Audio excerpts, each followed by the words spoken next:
I'm so excited to tell you JCPenney and country music singer-songwriter Walker Hayes are partnering together on a new limited-time men's collection for the everyday guy. What I love about Walker Hayes is his laid-back nature. He's a family man, and being a country megastar while also having 7 kids, you know he likes to keep his style cool and casual. This new collection is perfect for the guy living the t-shirt life or someone wanting some fresh options that feel just as good. It's easy to wear, affordable styles that celebrate the ultimate family man, along with the quality, durability, and sensibility dads appreciate. Available online Saturday, May 4th at jcp.com and in-store Thursday, May 16th. Just in time for Father's Day. Limited time only. JCPenney, make it count. With AT&T in-car Wi-Fi, elevate your adventure by transforming your vehicle into a reliable Wi-Fi hotspot. Connect up to 10 devices up to 50 feet away from your vehicle, making it ideal for camping and road trips. Don't miss out on the fun. Embark on your next adventure today. Visit att.com/in-car Wi-Fi to check if you're eligible for a free trial. Always pay careful attention to the road and don't drive distracted. Wi-Fi hotspot intended for passenger use only when vehicle is in operation. Compatible device and vehicle required.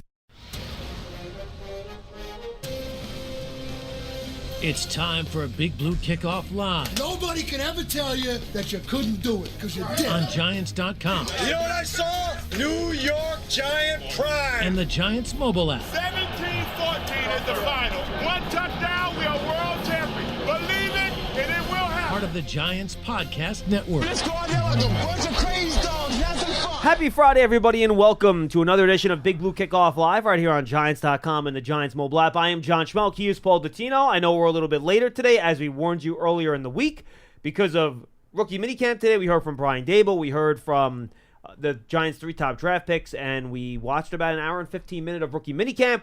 We pushed everything back today, so we'll be able to talk about everything that we saw. Of course, Big Blue Kickoff Live is presented by Cadillac, the official luxury vehicle of the New York Football Giants. Hello, Paul. Hello, John. Knicks are playing tonight, by the way, in case you forgot. I'm aware, and it's going to be a tough go, but let's focus on minicamp here, Paul. We haven't had a chance to talk about the undrafted free agents. Before we do that, give me your key takeaways from today. Listen to Brian Dable and then listening to the 3 other draft picks. Well, you know, over the years, the rookie minicamp has changed significantly from when I started doing this sucker, because nowadays they're not overloading the rookies to try to test them and find out what they can retain. See, that was the old philosophy. It was, we're going to absolutely swarm these guys, snow them under, and part of the test was, how much can they get right? How much can they understand?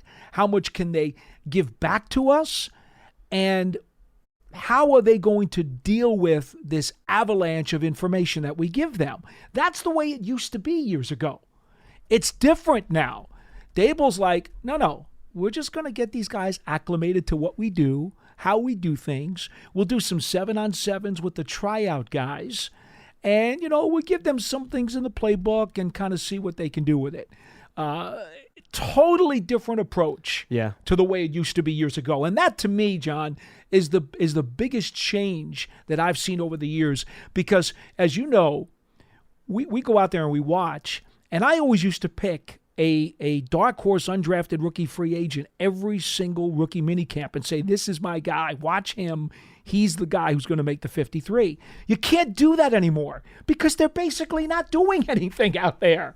It's really impossible to sit out there for an hour and a half and actually pick a guy and say, there's enough there to make me chew on. So that's kind of disappointing in a way. But, hey, you know, we're here, and these guys are doing their best and trying to make a good impression. Yeah, and it's even to the point where Brian, and this is my biggest takeaway from what Brian Dable said today, they basically told their rookie class, like, don't go too hard.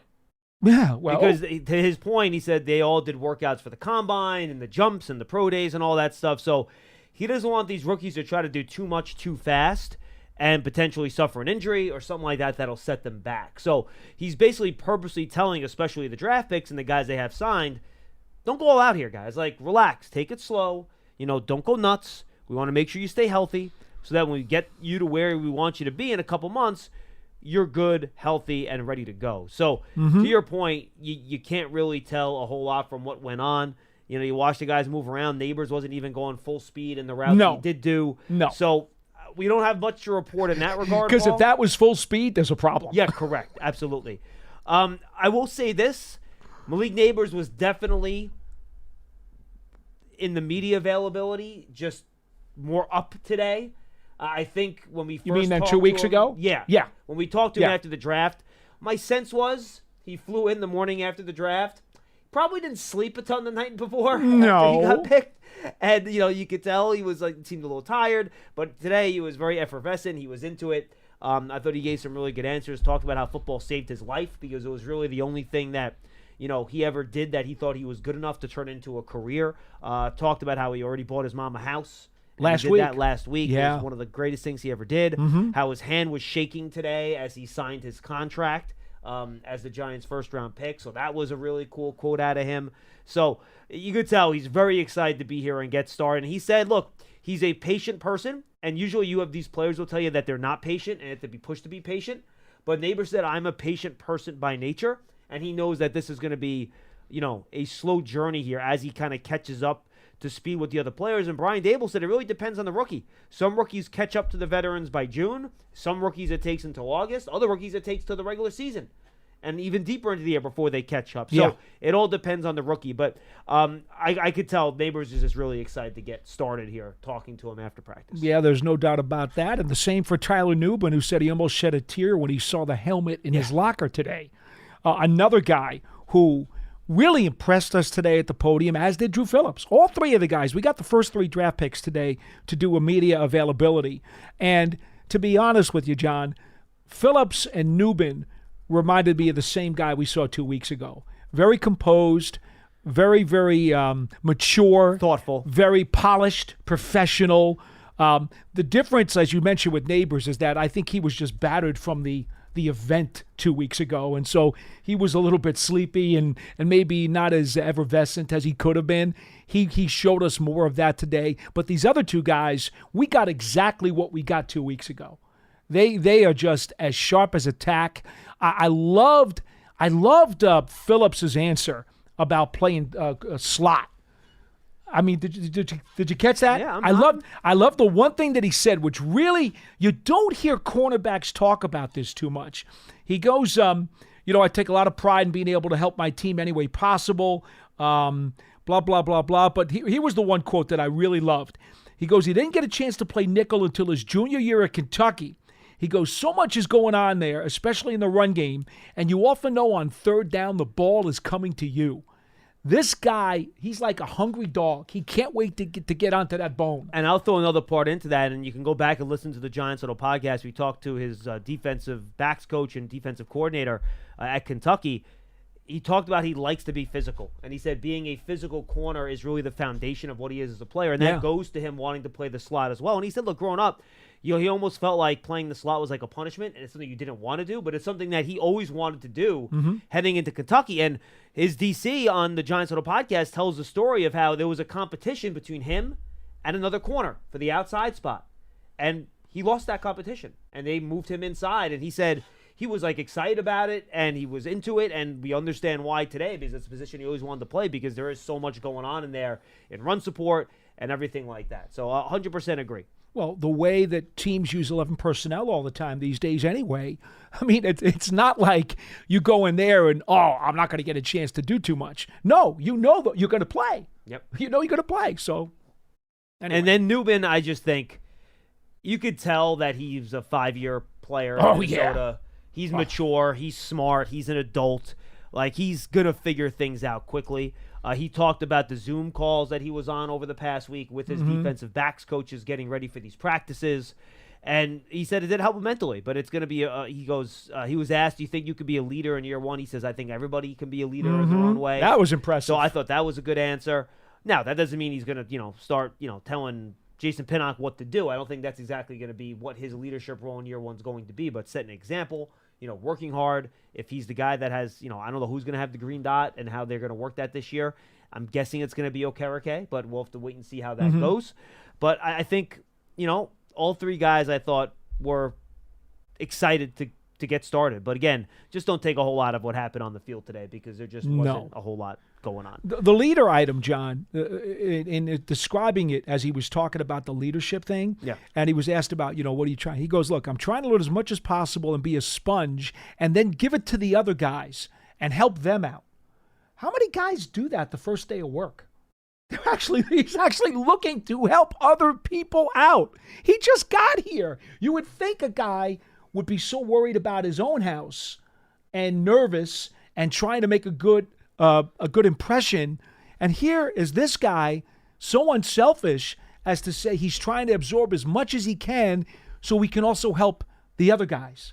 That's pretty, I'll be honest, that was pretty cool to me when I heard him say that. It was. All right, let's open up the phones, Paul. 201-939-4513. Give us a call. We're not going to get to you right away, but I want to get as many people in line as we can at 201-939-4513. If you've called already this week, folks, you can call on a second time. This is a weird time for a Friday show. I'm pretty sure we're not going to get a ton of calls today. So if you want to call a second time this week and you want to get on, give us a call, and we'll get you up right here on Big Blue Kickoff Live. All right, Paul, the other good thing about today, because I know fans wanted to hear about the drafted players first and everything that happened. The Giants always wait until rookie minicamp day to announce their undrafted free agents. So while these names have been filtering around the internet for a while, the Giants do not finalize those undrafted rookie contracts until after the players pass their physical, which happened yesterday. So we got the contracts announced today. So we can finally talk about the guys they signed as undrafted free agents.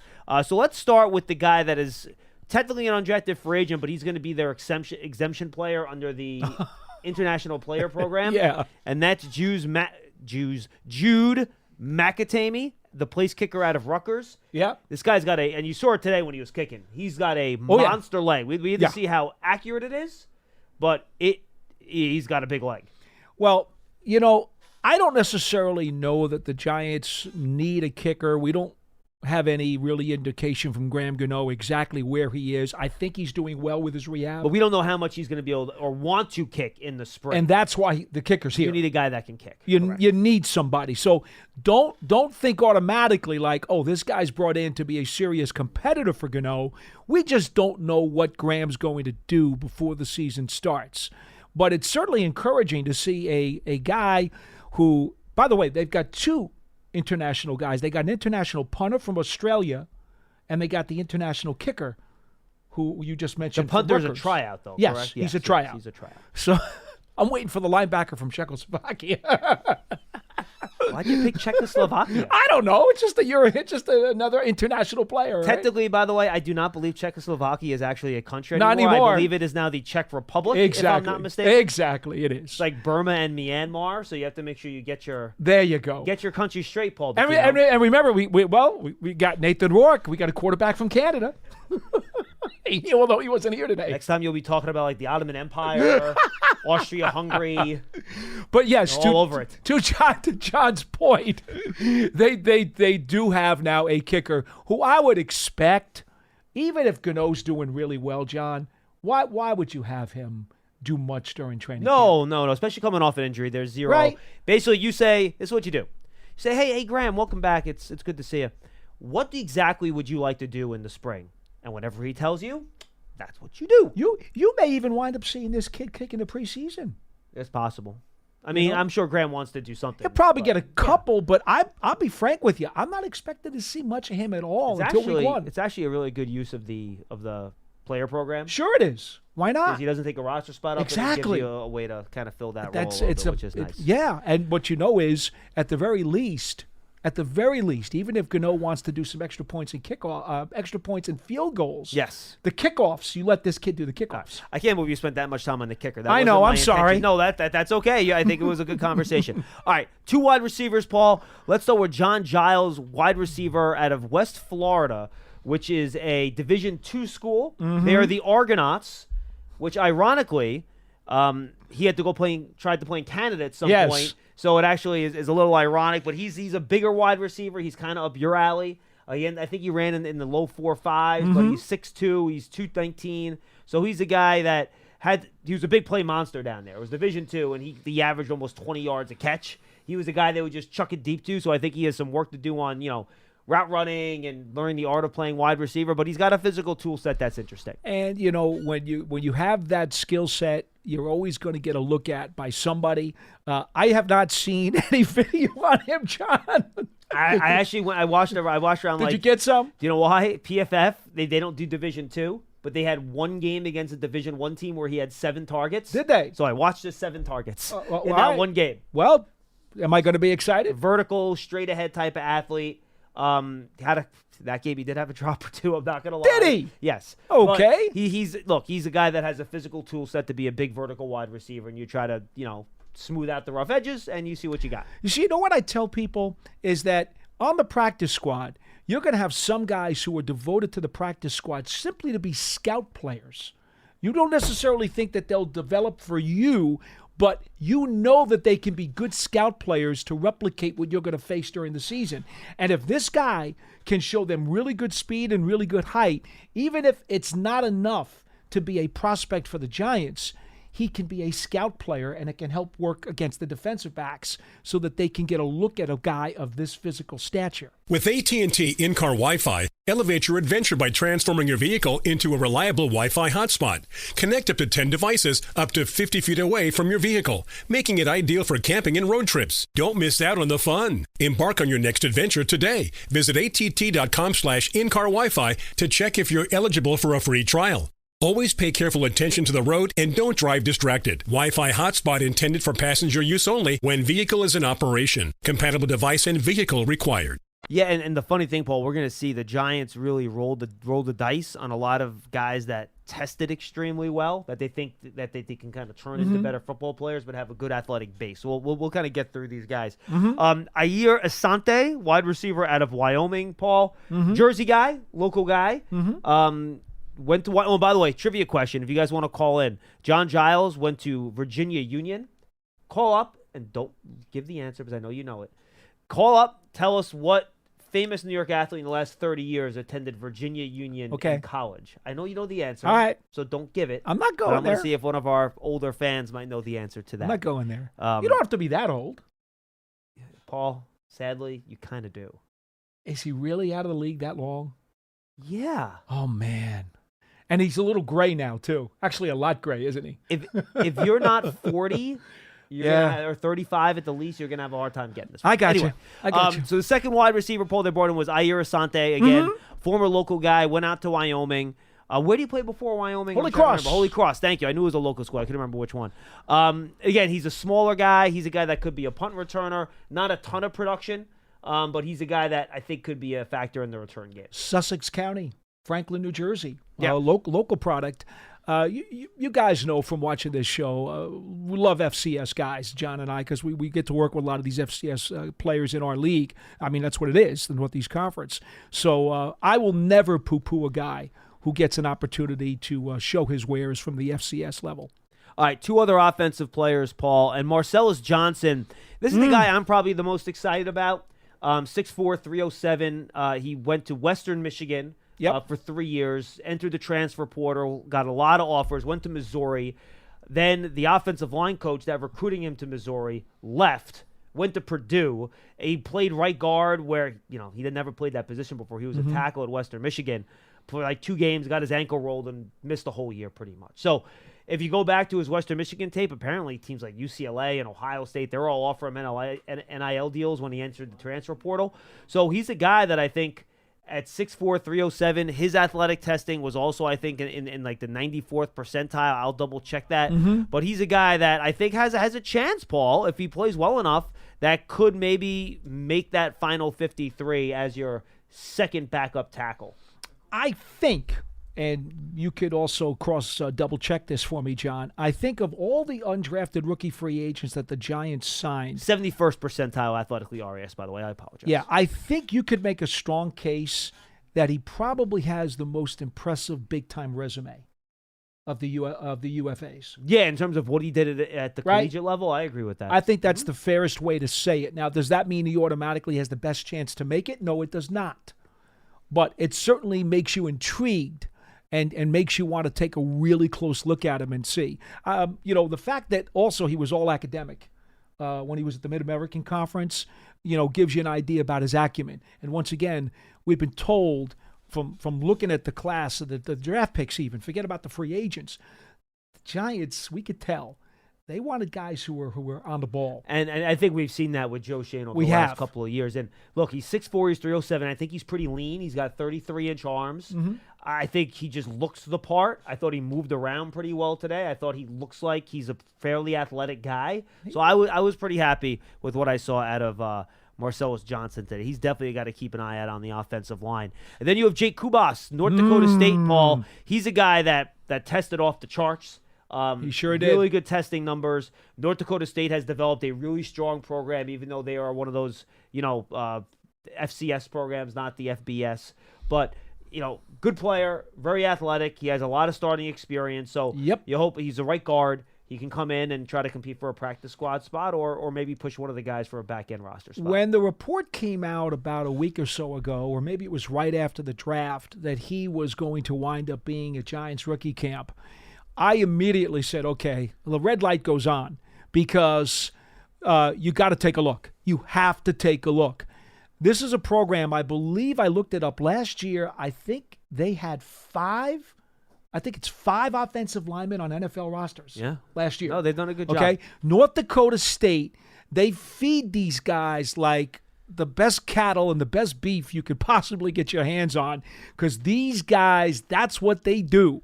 They are dominant in the trenches at the FCS level, and they send guys into the NFL.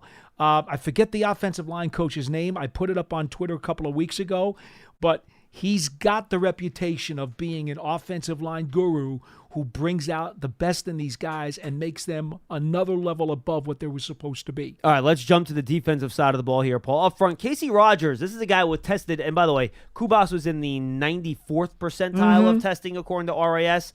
Well, Casey Rogers was in the 98th percentile of testing in the RAS. He's about 300 pounds.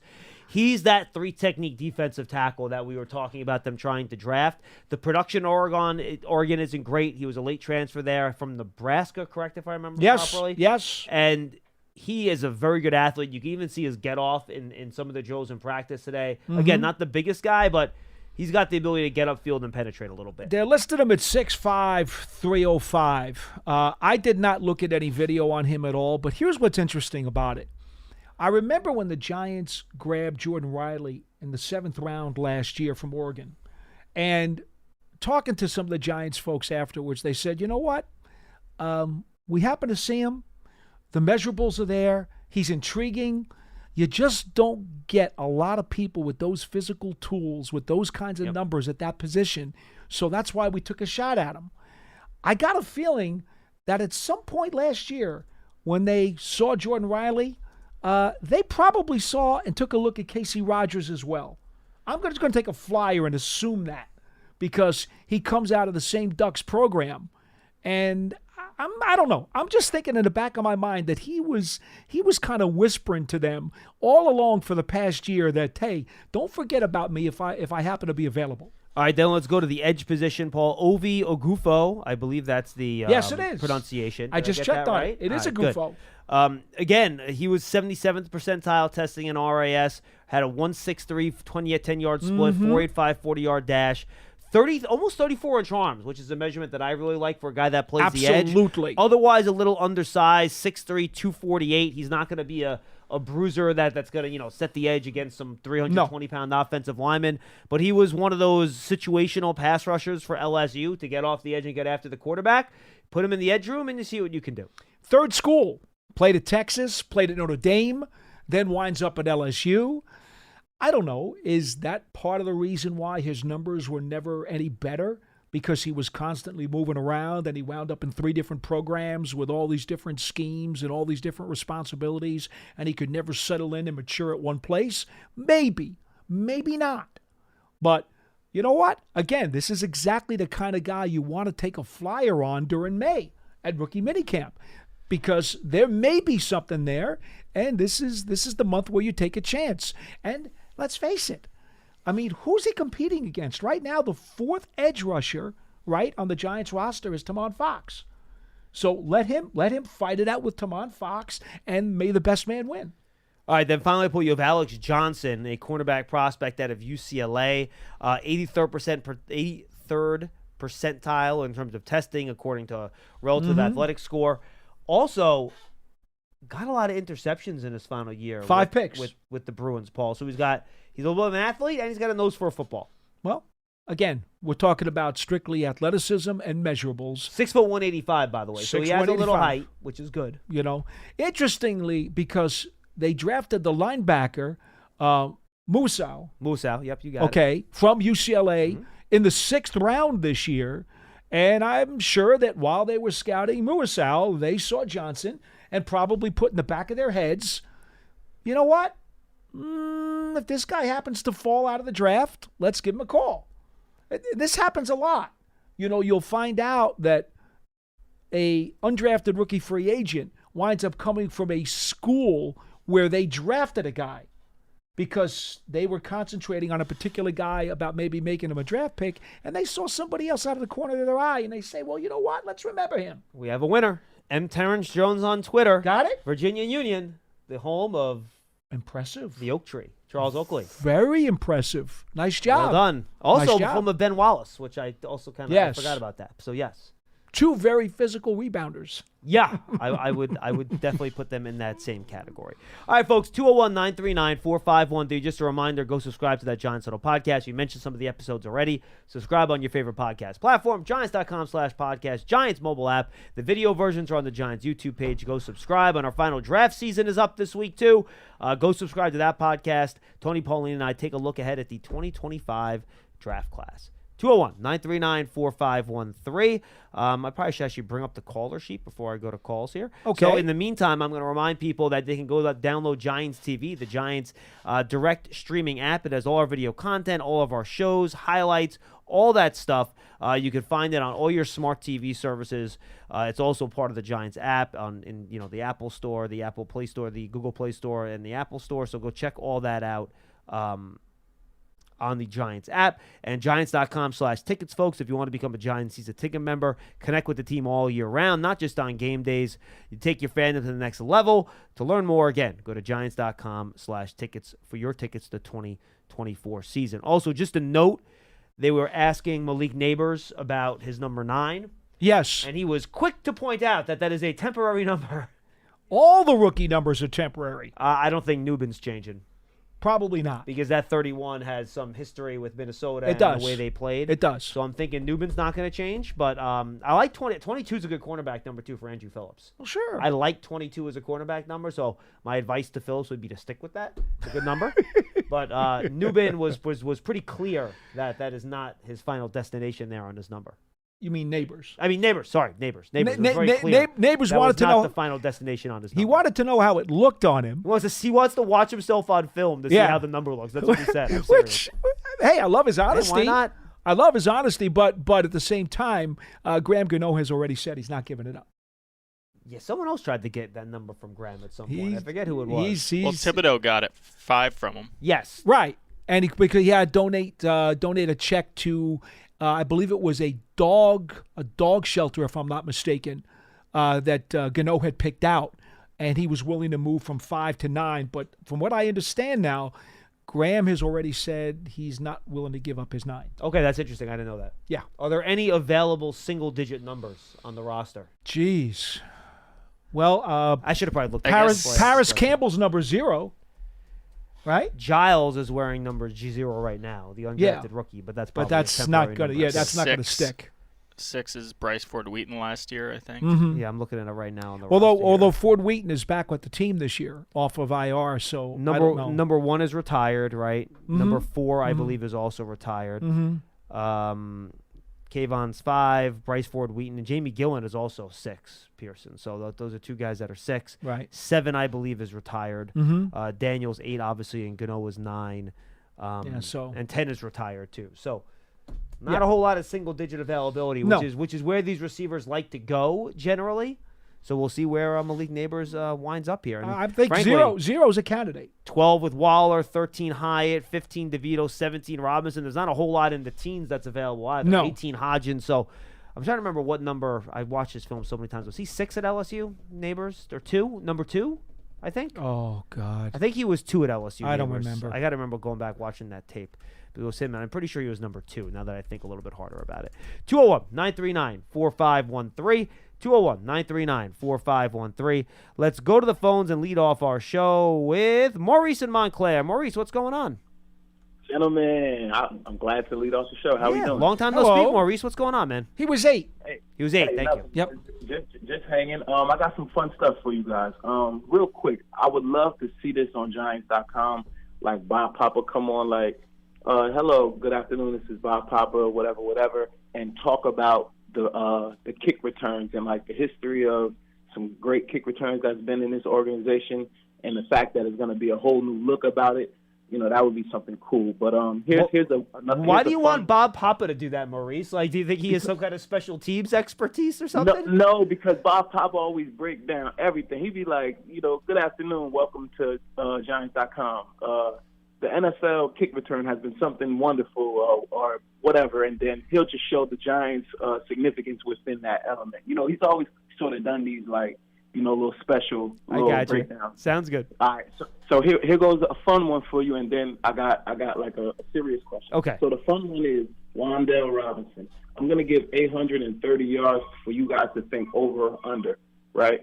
And then the serious question is, I was sitting here thinking, who are the best Giant tandems at cornerback? Now, the only criteria I'm asking you guys to judge on is at least 2 or 3 years playing together and impact along with production. Who would you guys say is the Giants' best cornerback tandems? And I'll listen off the air. Thank you, Maurice. Boy, just thinking off the top of my head, I mean, that's a really tough question. I mean, since I've been here, Mark Collins and Perry Williams, hands down. Yeah, well, I don't go back that far. That's the best. How about in the last 20 years, Paul? If you would it be Sam Madison and Corey Webster? Yeah, I'd go for that. Sure, I'd go for that. That's probably better than what they had in 11. But here's what I will say. And that who was the corner across from Corey in 08? Was that Ross? Was Aaron Ross the starter? Aaron Ross was here. Yeah, so Ross would have been the other But he guy. was always hurt. Yeah, I know. That's why I'm thinking Madison and Corey maybe. If you only go for like a year, Willie Peterson and Will Allen was a real good combination too. But they didn't have any production, But the other thing is they didn't last long, right? Because Will Peterson wound up with a bad back, and even though Allen lasted longer, and then he got replaced by Sam Madison because they flipped free agent deals with the Dolphins. How about Sehorn, and wasn't he with Flippy Sparks? Yeah. That was pretty good. That's pretty good tandem. The thing with Sehorn is that once the kick return busted his knee, he was never the same. Well, also take the 3 years before the kick return. Yeah, he was with Sparks. That's who he was with, right? Yeah, but I'm trying to figure out how many years they actually started together. That's the tricky part. That's the tricky part. I'm definitely going Perry Williams and Mark Collins. That to me, hands down. Well, Perry Williams, Mark Collins. If you really want to go back, well, that's going back. That's going back to the 80s. Well, I'm going back further. Go back further. You're talking of Emlyn Tunnell. Yeah. And then, who was Dick Lynch's teammate that he always talks about? John Cope? Is that what was his last name? I'm trying to remember. We've done all this history with the a lot of the stuff we're doing this offseason, and I'm trying to remember what the name of the corner was. He's second in franchise history in interceptions. I think, what was his name? It's killing me inside. I will look it up. You're throwing me for a complete loss there. I'm going to go back. It was Dick Lynch's teammate along with Emlyn Tunnell, and I'm trying to remember who that third DB was in that group, and I can't remember the guys. I can't remember. Jimmy Patton was a safety. Jimmy Patton was like all-pro safety. He was a really big deal. He was in that backfield. But you can't pick Jimmy. So maybe is it Dick was a corner. Back. Maybe it's Dick Lynch and Emlyn Tunnell. Maybe that's your best corner tandem. Oh shoot. Oh, Giants Packers. Oh my goodness, I'm so embarrassed. I'm blacking out on him. He played with the Packers after the Giants. I'm sticking with Collins, Perry Williams, because that's the best corner tandem I've ever seen in my lifetime. I've watched the Giants since 1969. Well, That's the best I'd ever seen. What was the serious question? He had a serious question. Go I don't ahead. remember what it was I don't now. remember what it was. It was either. Wandale over under 850. So Paul, you answer that. I'm gonna get the year. I'm gonna get the yearbook here, and I'm gonna figure out the guy that I'm forgetting. All right, I'm going back here. The former Giant who later played with Green Bay. I'm looking. Who was my guy? Oh, we later played with Green Bay. I'm not thinking a lot of history these days. Wanda Robinson, Paul. Over under 830. Go there first. Wanda Robinson, 830. I will say. I would go under. I will say under. I think he'll be around 750 though. I think he'll be around 700. Erich Barnes. Yeah, that's who I was thinking of too. There we go. That's who I was thinking of too. Played for the Packers after the Giants. Yes. Erich Barnes. That's it. Yes. Let me see here. Yeah, Barnes and Dick Lynch certainly would be right up at the top if you're talking about all-time corner tandems. But again, I go back to 69 when I started watching the Giants. For me, it's got to be Perry Williams and Mark Collins, and that's hands down. They were just absolutely outstanding. All right, 201. I'm going to keep looking for through the all-time records here, see if there's someone that I'm forgetting. Let's go to Cliff in New York. He's up next. Hey, Cliff. Hey, guys. Long time no see. What's up? Yeah, I wanted to talk about progress in the roster, but first I just wanted to clarify about the kickoff, man. I mean, I loved the kickoff for 1,000 years. I just got used to them taking it away. I mean, one of the very first games I ever watched is a thrilling end of the game. Johnny Unitas is driving down against the Lions, and with 10 seconds left, he hits Lenny Moore for a touchdown, and you figure, oh, that's that. And the Colts kick off to the Lions, and they return it all the way for a touchdown, and they win. I mean, I'm totally familiar with how thrilling it is. I just got used to them taking it away. I didn't like it, but I got used to it. And so hold on, but Cliff, that's what I don't understand. If you didn't like them taking it away, why would you be unhappy about them bringing it back? Because the way they brought it back seemed so radical. You know, it was like, what's this? You know, I mean, I'm sure I'm going to try to get used to it, but I mean, it's going to be very difficult. It seems like they introduced a whole new part of the game. You know, it's like new. It's not bringing back the kickoff. It's bringing back something different. I mean, it doesn't matter if I'm against it. It's in for a year, and I'm going to watch every play. You know. And I'm not going to write letters that they should get rid of it because they're going to sort it out themselves. I mean, this comes from the competition committee, right? Yeah, obviously. Mm-hmm. What's your second point, Cliff? Okay. On building the roster, you know, the other thing that Joe Shane owned up to, besides the special teams, was he said it was his bad that when the catastrophe happened on the OL, we didn't have enough depth. And he showed that he was taking care of that too, with those extra signings besides Illuminor and the Green Bay guy, Runyon. Mm-hmm.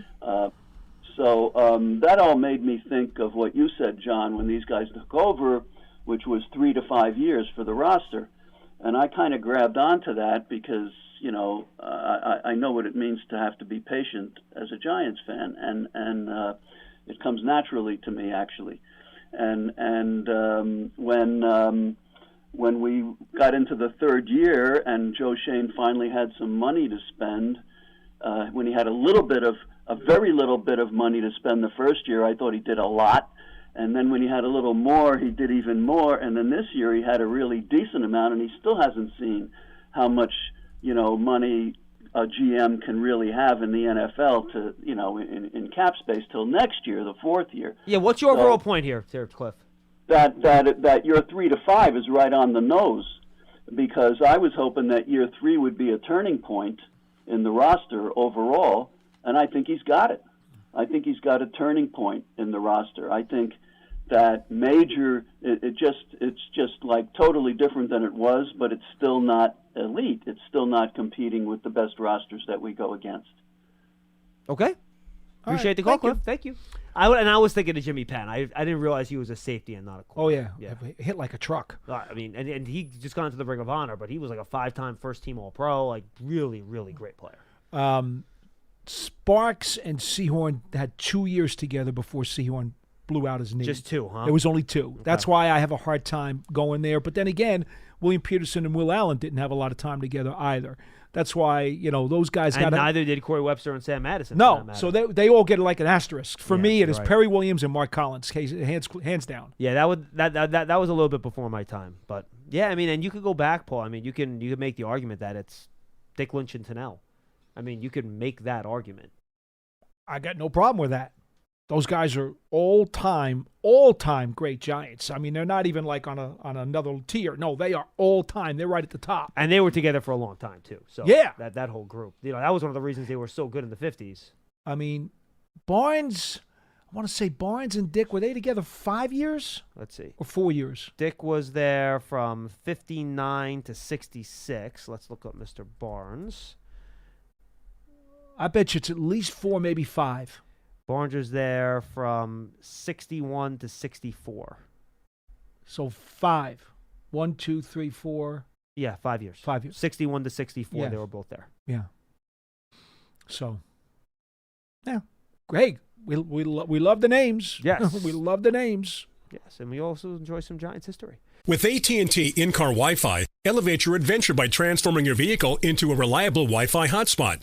Connect up to 10 devices up to 50 feet away from your vehicle, making it ideal for camping and road trips. Don't miss out on the fun. Embark on your next adventure today. Visit att.com/in-car Wi-Fi to check if you're eligible for a free trial. Always pay careful attention to the road and don't drive distracted. Wi-Fi hotspot intended for passenger use only when vehicle is in operation. Compatible device and vehicle required. Let's go to Hugo in New Jersey. He's up next. Hi, Hugo. Hey, good afternoon, guys. Just to chime in on the cornerback discussion, I was thinking about trios, and best trio, unfortunately short-lived, Perry Williams, Mark Collins, and Everson Walls. I don't think you could beat that trio. No, and even though Walls played a lot of safety when he was here, but yes, I agree. And then Terrell Thomas, Aaron Ross, and Corey Webster. Again, short-lived, but that was quite a trio. Very short. Yep.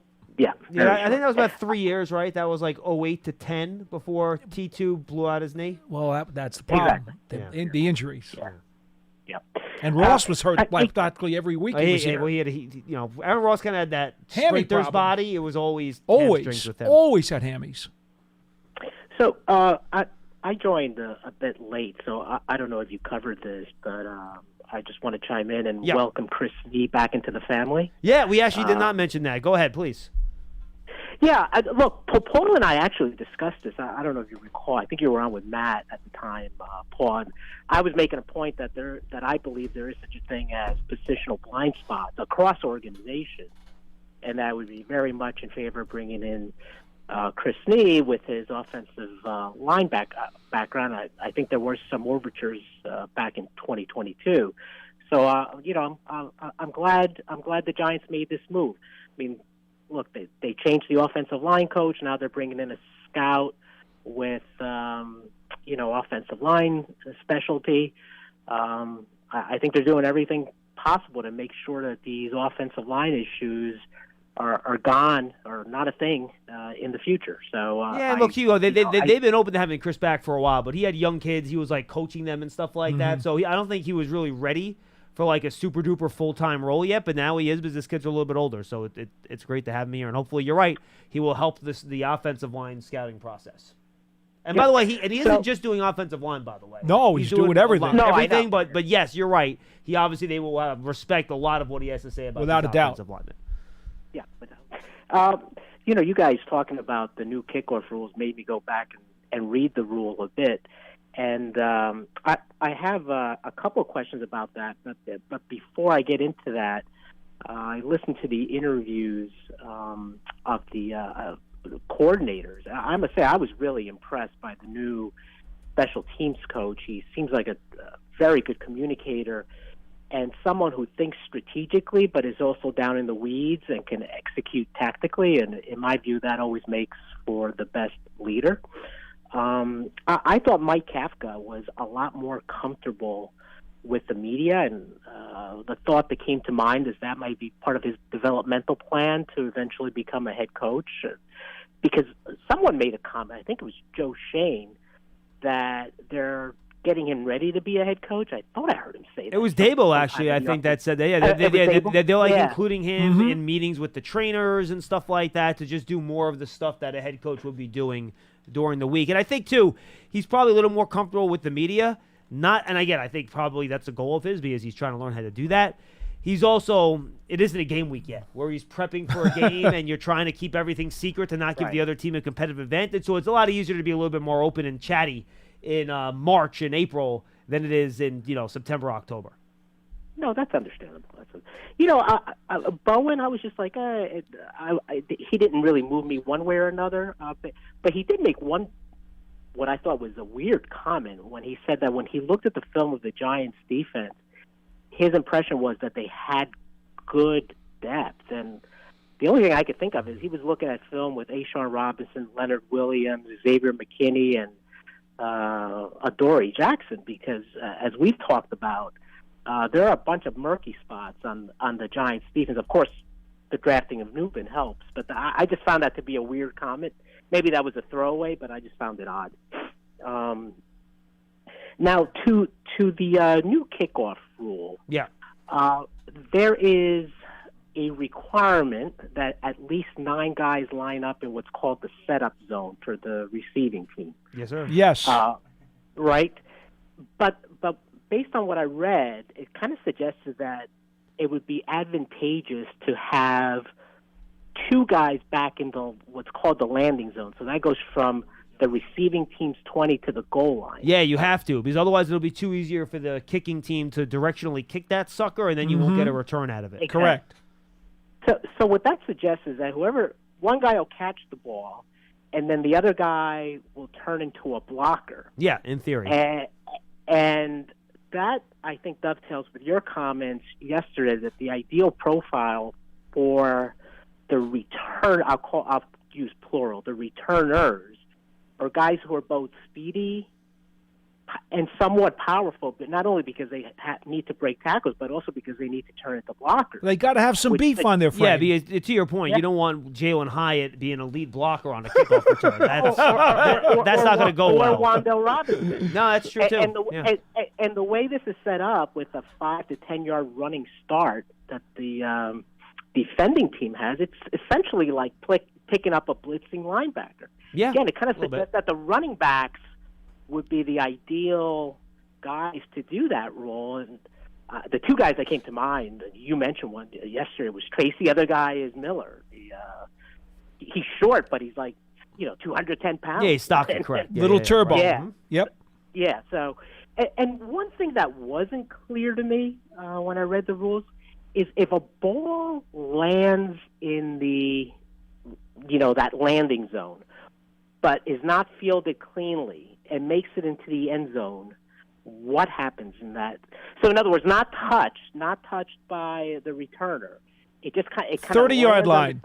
30-yard line, touchback. It is a touchback? Kick hits in end zone, stays in bounds, returned or downed. If downed, then touchback to 30-yard line. Wow, so that's... I'm reading it now. Let me, guys, because it's a waste of time to even talk about this rule because there are about 30 bullet points to the new rule. It's the to be frank, it would take 7 hours to go through this. So, Hugo, I really don't even want to waste time on it. Go to the NFL operations website because they've got the new kickoff rule update. All right, you know what, Paul? On a full page. I have like 4 quick notes that I'll give just off of this. I'll be real fast about it. You're looking at it. It's got like 30 bullet points. Right. Well, I'm going to give the rules in terms of touchbacks and returning because I think that's what he was asking about. Real quick. All right. The landing zone, and it's important. The landing zone is the area between the goal line and the 20-yard line. Okay? That's an important thing as I go through the rest of these rules. Any kick that lands short of the landing zone, it's treated as though the kick is out of bounds and the ball gets spotted at the 40-yard line. So you know what that tells you? No more squib kicks. Right. They're out. Okay? Any kick that lands in the landing zone between the 10 and 20-yard line, and between the goal line and the 20-yard line, must be returned. So if it lands there and rolls into the end zone, you cannot down it. That kick must be brought out and it must be returned. Which is why you have to have 2 returners back there. No. Otherwise, you're in a lot of trouble. I think if it rolls into the end zone, you can down it because it comes out to the 20. If it rolls into the end zone. Correct, yes, but it only goes to the 20. Right. It does. Correct. You know what? I don't know why they would put that on a separate bullet point. That's what I'm trying to say. This is silly, though. I have an issue with the league. They have a bullet point that says, no, listen to this. They have a bullet point that says, any kick that hits in the landing zone must be returned. Right. Then the next bullet point says, any kick that hits in the landing zone and then goes into the end zone can be down by the receiving team. Well, then it must not be returned if you can down the damn thing. Now do you understand why this thing is a mess? And then real quick, there's only 2 more nuggets here. If the kick hits in the end zone, stays inbounds, returned or downed.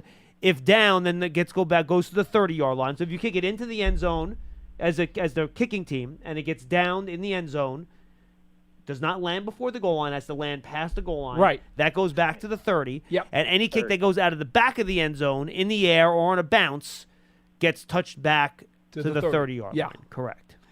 Like I said yesterday, the officials are going to make mistakes with this. The players and the coaches are going to have trouble with it, and I guarantee you the officials will make mistakes too. These rules aren't.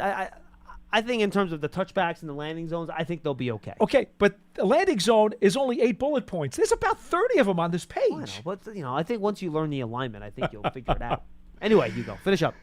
No. I mean, this goes to Cliff's point, which is it's an exciting play, but if you don't really understand all the nuances, I think it takes away from the excitement, right? Something will happen, and the fan will be, "What the hell just happened?" There? without any anticipation. So I don't. It is a bit much, I think. But here's exciting. Here's a rule I didn't know.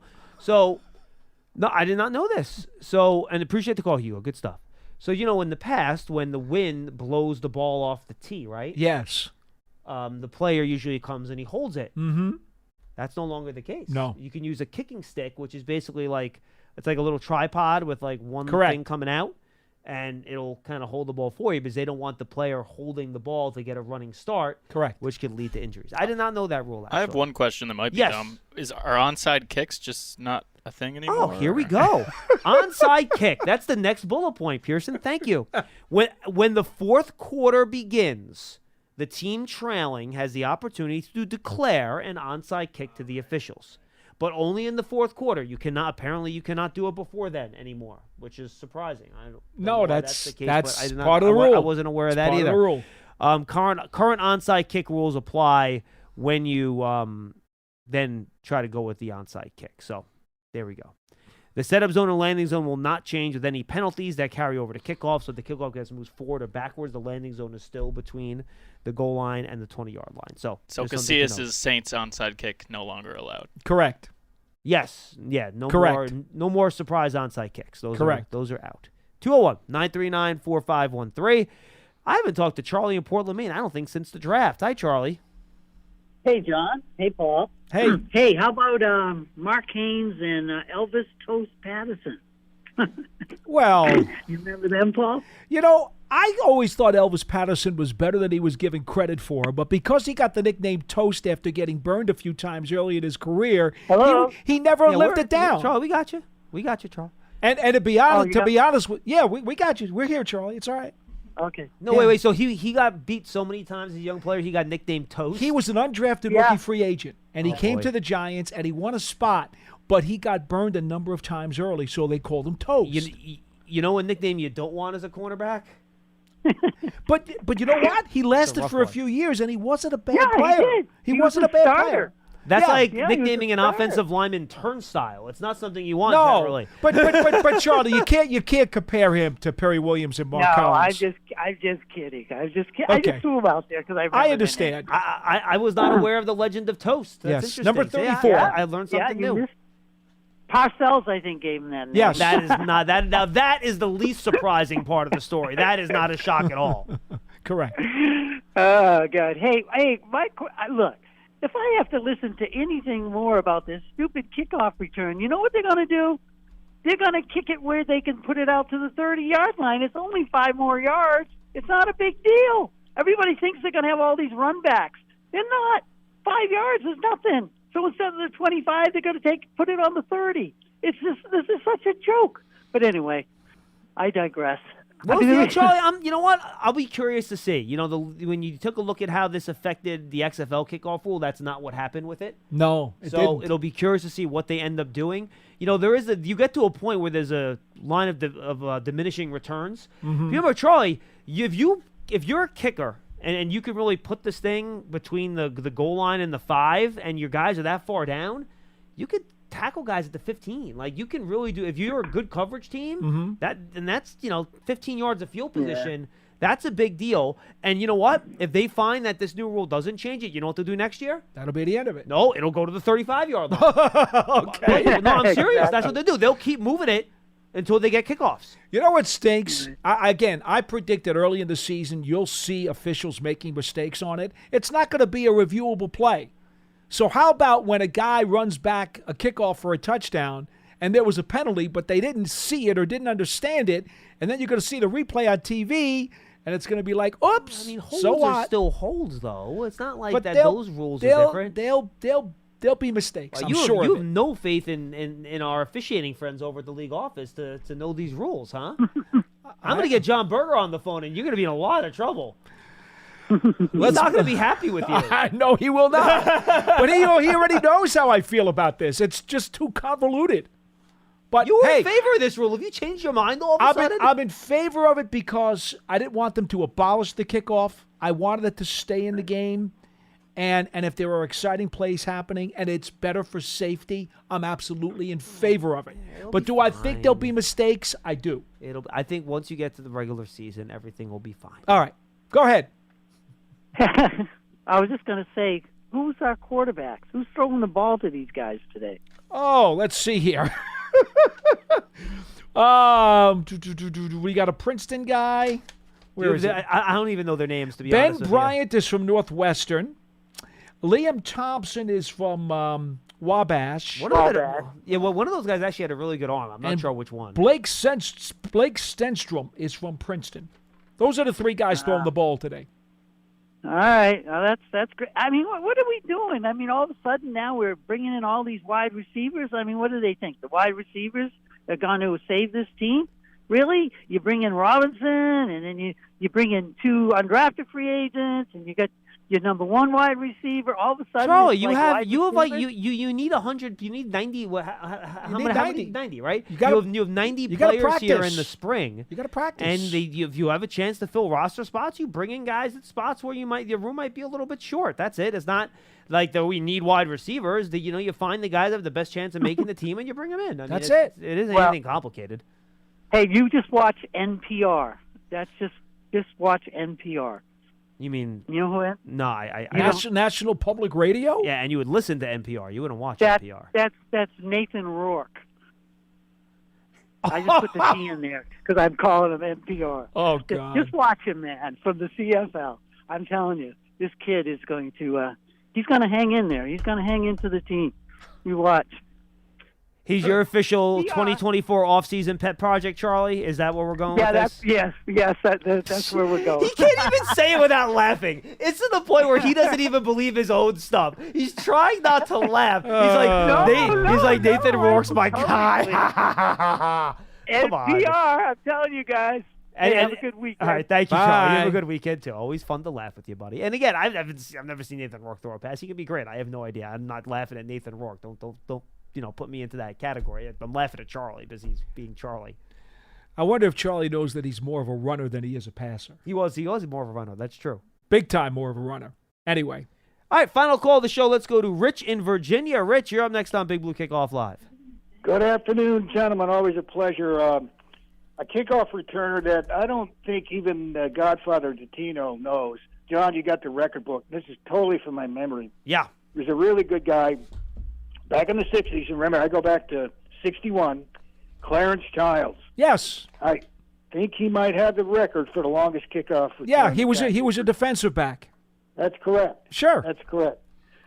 Okay, you remember him, right, Paul? Sure, absolutely. Yeah, good player.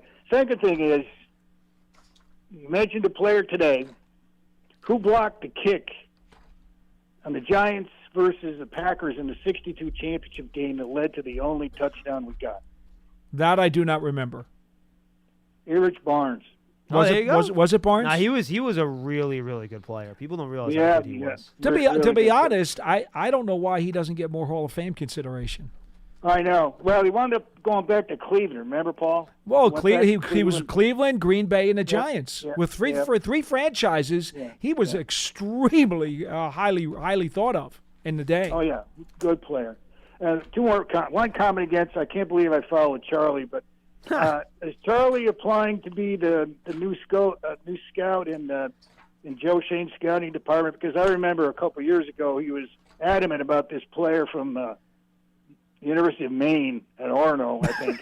It was the wide receiver, tight end convert. I don't remember his name. Rising John? Was it Miller? It was Miller. It was something. Rising John or something? Well, yeah, he liked him too. He liked him too. But it was Andre Miller. Andre Miller. And then before that, it was, remember he had his lobster bet with Jeff Feagles? Oh my God! With Anthony Dobley. Oh my goodness, Anthony Dobley. So Charlie, if you're listening so far, bud, you're 0 for 2. But a serious question: did you guys notice is Bryce Ford Wheaton out there? I know it's rookie minicamp. No, not today. Not today. And there were some guys from last year's class, like Deontay Johnson was out there. Yes, he was today. He was. But no, Bryce Ford Wheaton was not out there yet, and I'm guessing that's because of the injury. I know he has been rehabbing extremely hard, and his goal is to make sure that he's ready for training camp. So, and I, from what I understood, it was going well. And I think I said on the show about a month or so ago, don't totally forget about him because he had one hell of a summer last year. All right, so I got a good one for you. Most seasons leading the league in kickoff returns for touchdowns, Clarence Childs, 1964, and he still holds the Giants' record for career kickoff return yards with 31,063. Who do you think number 2 is on that list, Paul? For the Giants? Yeah. I'll ask both of you guys. After Childs. Ron Dixon. He is not even in the top 10. I was going to say Meggett. David Meggett. Oh, really? Only 170 yards behind Childs at 29.89. Yeah. Wow. Well, he was terrific. Paul, I don't know, John, you don't remember Meggett, do you? No, absolutely. David Meggett I remember really well. What I remember, for some reason, what stuck in my head, and, Meggett was doing his thing when I was like 12 years old or so. Okay. Remember he had that stretch where he fumbled a couple times, and Parcells got really mad at him? For some reason, that's something that like stuck out in my head when I was young. But he was a pain in the butt. Like he got his hands on the ball. He was fun. Third down back too. Terrific. Good player. Yeah. Outstanding player. Do us a favor, please. I'm a West Virginia guy. That's why I've seen every one of Bryce Ford Wheaton's plays. Just please keep us up to date because I know Paul is Mr. Skyscraper-centric, and he's one of your skyscrapers. Yeah, he is. Oh, Paul was ranting and raving about him last week. Don't you worry. Paul's got his eyes on him. Appreciate the call. Thank you very much. Paul will be watching him like Trust me, hawk. I will. Definitely. And I'm going to be tired about hearing about him. Depending on when he starts doing stuff, he doesn't do stuff till camp. It'll give me a little bit of a cushion, so I don't have to hear your Bryce Ford Wheaton propaganda. But it's just a matter of when it starts. Will depend on when I get tired of hearing from you about it. The one thing that I will say, in addition to the fact that I'm going to be pulling for him hard, is that last summer when they started to give him special teams reps, and you will recall this, John, they gave him some chances on special teams, on the coverage units, and he was getting down there in a hurry. He was doing a really good job on kick coverage. I think he was going to make the 53 if he didn't blow out his knee. I do believe that. But, injuries happen. They do. That's just the way it goes. Paul, enjoy your weekend, my friend. Are we done? Yes. Wow. We started at 2 o'clock. What time is it? 3 o'clock. So we are done. Yes. You too. Go Knicks. Good job on telling time. Congratulations. So there's another day of rookie minicamp tomorrow. Just stay tuned. If you don't want pictures or photos or articles, go check out Giants.com, all our social media platforms tomorrow as we continue to cover rookie minicamp. We'll be back with another episode of Big Blue Kickoff Live on Monday at 12:30. It's all brought to you by Cadillac, the official luxury vehicle of the New York Football Giants. For Paul Dottino, I am John Schmeelk. Have a great weekend, and let's go Knicks. Tired of pickup truck bed chaos? Meet Decked, Game-changing USA-made full bed-length drawers for tools and gear. Waterproof, dust-proof, lockable, secure. Whether you're working, hunting, fishing, camping, or just getting out of town. And introducing Decked Deco cases. Tough, modular, problem-solving cases built for the truck, job site, campsite, or garage. Say goodbye to random bins and tie-downs. Order now at decked.com/iHeart for free shipping. Decked. Your truck, your rules. Decked.com/iHeart. Live Nation presents Concert Week. Now through May 14th, get $25 tickets to over 5,000 shows. That's up to 75% off a summer full of your favorite artists like 21 Savage, Alanis Morissette, Cage the Elephant, Celeste Barber, Dierks Bentley, Fade, Hootie and the Blowfish, Janet Jackson, Kids Bop Kids, Meghan Trainor, Peso Pluma, Sarah McLachlan. Get tickets to more than 5,000 summer shows for just $25. Until now through May 14th. Visit livenation.com/Concert Week to learn more and plan your summer with Sean Paul, Sum 41, 30 Seconds to Mars, and Two Door Cinema Club.